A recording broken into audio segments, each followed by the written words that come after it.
So quickly, I'm just going to show you. So Piktochart changes every time I log in. So I scroll down to the bottom and here are some of the infographics that I have made before. So I'm just going to click over this one and go to edit. And so I can go into it.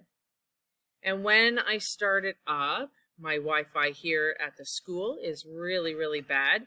What we're going to see here is the download option. So when I click that, you're not wrong that you might not have any downloads left or whatever it might be, but that is the best option. I can actually download 2 more times because they want me to pay for stuff, and download it as a PNG.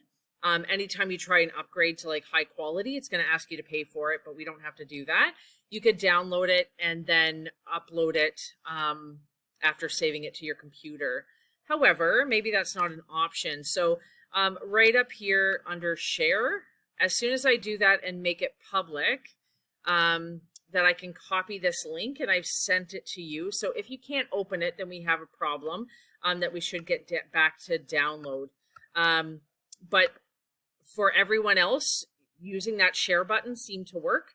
So just make sure that you're opening up all the settings and that you're copying and pasting it. Don't make it a new link, just copy and paste that link directly into an email or into a document and then hand it in from there. Hopefully that helps.